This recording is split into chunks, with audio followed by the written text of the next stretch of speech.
feel like I belong to something. That's what my mother said after reading the names of her ancestors listed in a cracked black leather-bound book called The Colored People of Culpeper County. My mother, sister, and I were on family vacation in Rappahannock, Virginia, and decided that since we were so close to my Grandma Carrie's hometown, we would do some family history research.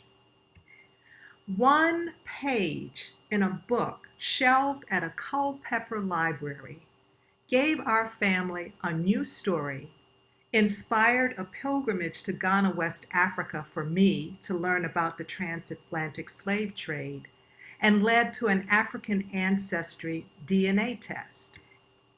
Like many Black Americans, my family had been inspired by Alex Haley's Roots, especially the 1977 TV miniseries based on Haley's book, where he traces his ancestry back to Africa by way of Kunta Kinte.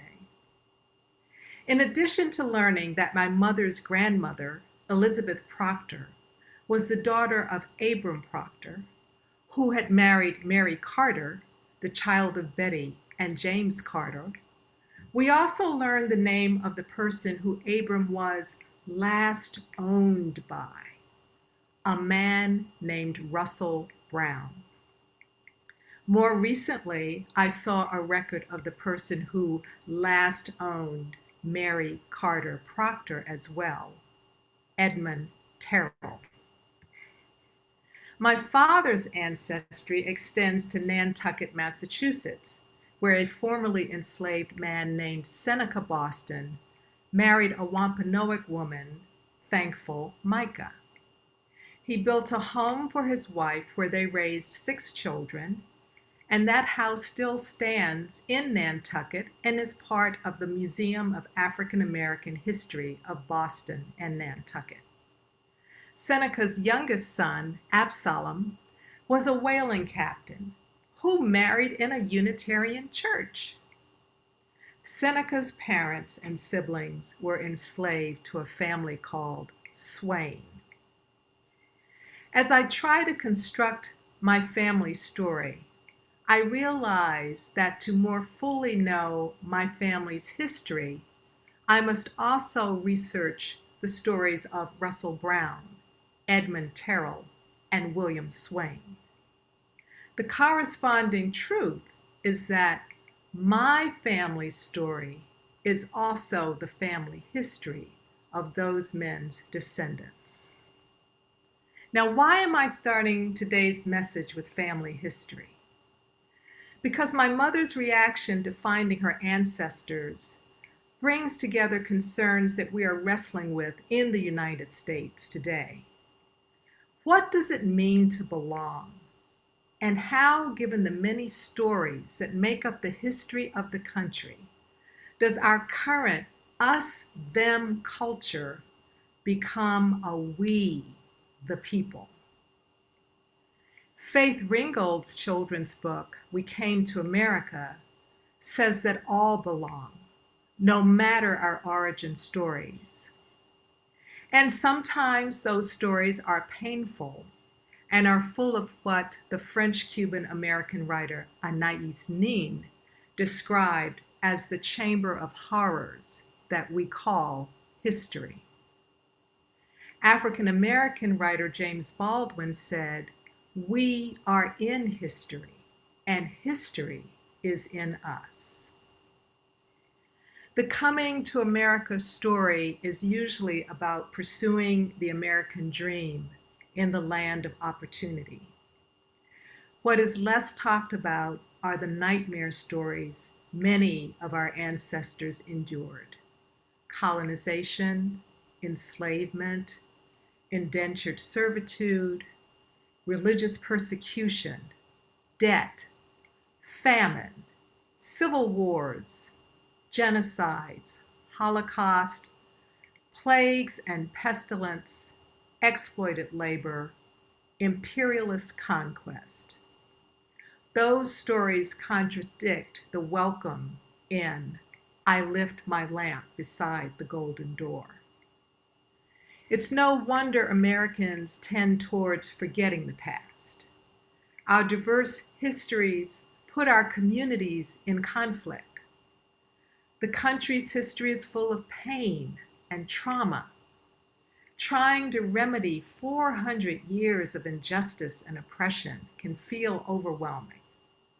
How does a society founded in racism, white supremacy, and hierarchy get from us and them to we? John Powell, who serves as director of the Othering and Belonging Institute in Berkeley, California, says that othering is the problem of the 21st century and the possible demise of the nation state as we know it. Speaking at a webinar earlier this year, Powell defined othering and belonging this way. Othering means a group does not belong, is not fully human, is not accorded respect. Belonging, which Powell says is different from inclusion, means being fully human. Belonging entails being respected. And when we're creating communities of belonging, it means that we are resetting our boundaries. John Powell went on to say, the stories we tell will create both the future we inhabit and who we are to be. There is another story embedded in this country's 400 years of injustice and oppression, and that is the story of resistance. Those who call America home are also inheritors of the diverse movements and struggles to expand the promise of liberty and justice for all. While the founders may have established this nation state with people like themselves in mind, white, male, land-owning, English-speaking, those who were not included in We the People have consistently expanded the story to include ever more identities and reset the boundaries of who belongs.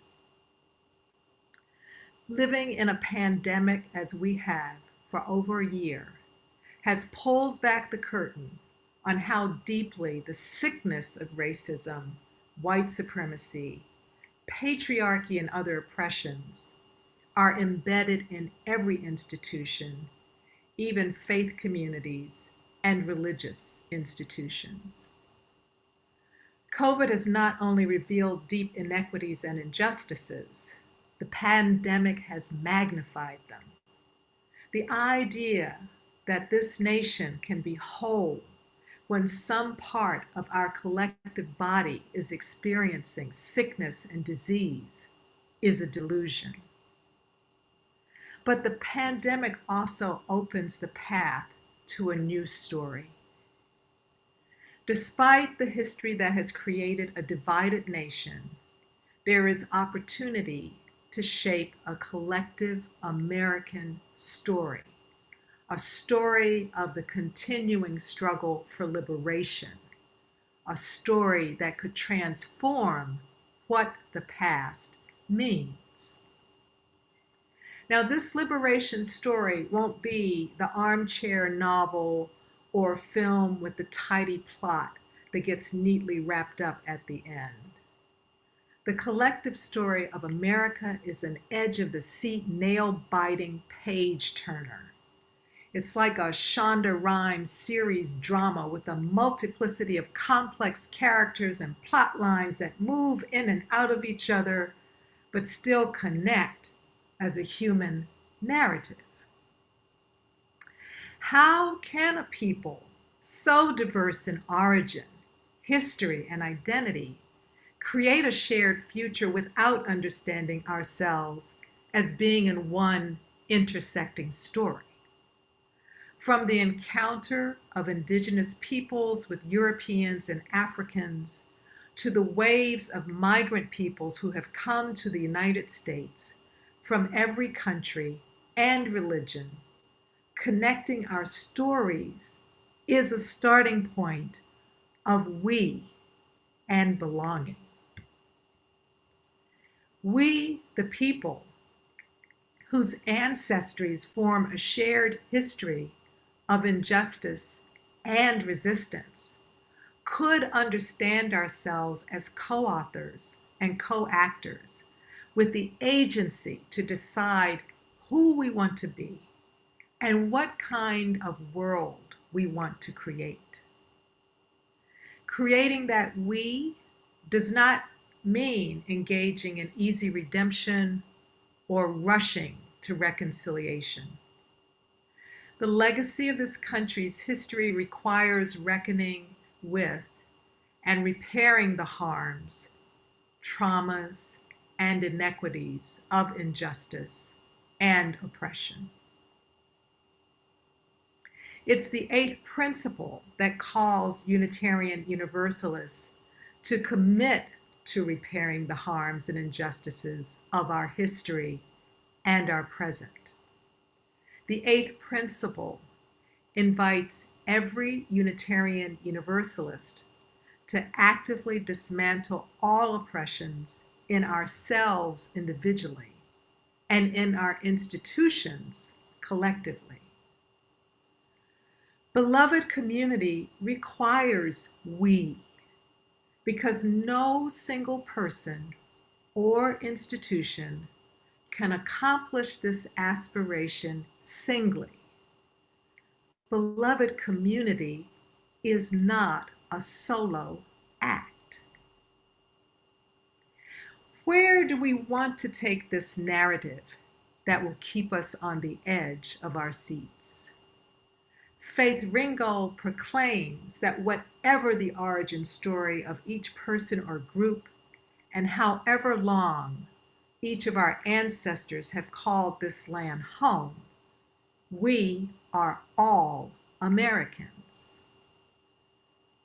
I believe we are all co-authors and co-actors in the series drama called the United States of America. More than this, beloved community means we all belong in the interdependent web of life.